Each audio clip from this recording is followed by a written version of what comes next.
gebe ich dann alle begrüßen und merci so, dass ihr kommen seid auf dieser aber knapp angesagten Pressekonferenz. Es geht um den Cargolux-Kollektivvertrag. Nur 21 Reunionen haben wir damit an dieser letzten Reunion müssen feststellen, dass wir kein Resultat haben. Der NZGB hat dafür damit nach Non-Conciliation beim Office National de Conciliation dekretiert. Wir haben dafür alle legalen Prozeduren angehalten, für eine Aktion treten zu können. Und wir haben ein starkes Mandat von unseren Membern. Wir werden heute an den Streik antreten, weil wir an dem heutigen Dossier keine Lesung gefunden haben. In der letzten Woche hat man nach gemeint, eventuell Lesungen können zu finden, aber das ist nicht geglückt. Der LCGB hat alles gemäht, für ein Resultat für die komplette Belegschaft zu finden. Hier geht es um enge Belegschaft, und nicht um den Boden und den Kuren. Der Konflikt wird sich nun mal aber bei den Kuren aufgezeichnet. Der Kollege Dirk Becker geht mehr im Detail auf die verschiedenen Punkte an.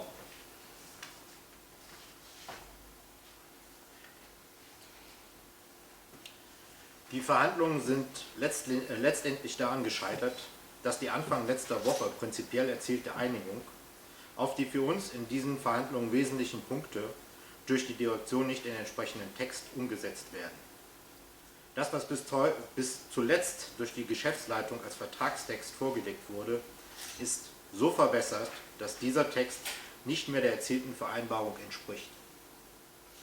Dies alles vor dem Hintergrund, dass nach wie vor Einsparungen in Höhe von 10 Millionen US-Dollar pro Jahr, also insgesamt 30 Millionen US-Dollar für die gesamte Laufzeit des Kollektivvertrags beim Personal, allen voran den Piloten auf dem Tisch liegt. Wesentliche Punkte, an denen die Verhandlungen leider gescheitert sind, betrifft die Absicherung der Arbeitsplätze und die Sicherstellung, dass ein Wachstum in Zukunft auch in Luxemburg erfolgt. Hier ist nach wie vor die Begrenzung der Größe der durch Cargolux Italia betriebenen Flotte strittig. Die Direktion möchte die Begrenzung der Flottengröße bei dieser italienischen Tochterfirma nur auf die Laufzeit des Kollektivvertrags begrenzen. Nach diesen 3 Jahren müssen wir leider damit rechnen, dass das Outsourcing wieder aufgenommen wird. Das Verhalten der Direktion während der Kollektivvertragsverhandlungen, während denen die Flotte der Cargolux Italia vervierfacht wurde, lässt leider keinen anderen Schluss zu. Ein weiterer wesentlicher Punkt, bei dem beide Parteien auseinanderliegen, betrifft die Mitbestimmung der Piloten im Betrieb. Hier geht es um einen Punkt, der nichts kostet, über Jahrzehnte bei Cargolux erfolgreich etabliert ist und funktioniert hat. In den Verhandlungen wurde deutlich, dass entgegen anderslautenden, auf den ersten Blick vielversprechenden Äußerungen der Direktion man doch nicht an einer wirklichen Mitbestimmung der Piloten interessiert ist. Dies ist schlichtweg für uns nicht akzeptabel. Ein weiterer wesentlicher Punkt, der zum Scheitern der Verhandlungen geführt hat, ist die Umsetzung der ab Mitte Februar des kommenden Jahres geltenden gesetzlichen Regelungen für die Dienst- und Ruhezeiten der Piloten.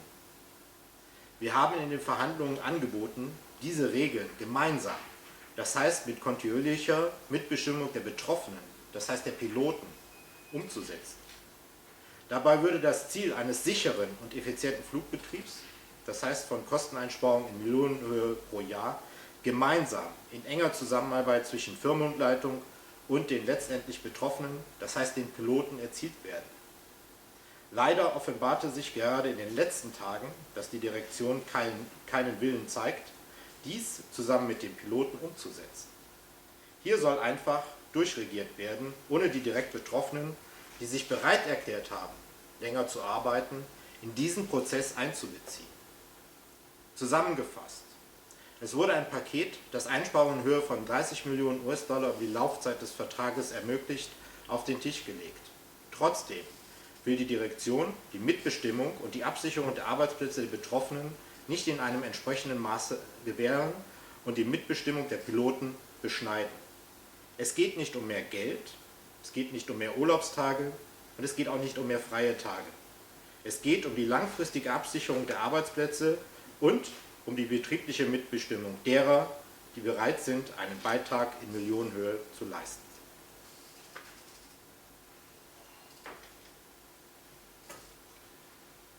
Wie gesagt, den LCGB hat kein Schwa. Das tote Resultat entspricht auf keinen Fall unserem Mandat. Wir haben nicht für unsere Member vorzulegen. Und das noch 14 Monate Verhandlungen. Wir haben also dafür Haut Non-Konziliation dekretiert. Wir beraten es mit diesen Leuten, wie nie, auf was geschieht. Mit etwas schließen wir kategorisch aus. Hier gibt es keinen Warnstreik. Wenn Aktionen kommen, dann machen wir sie am Ziel, den Dossier zu deblockieren. Das heißt, so einen Druck aufzubauen, bis das der Patron erlangt. Das heißt, wir müssen uns auf einen harten und echten Arbeitskampf erstellen. Merci, dass ihr noch geleistet habt und noch brennt, ganz gerne froh.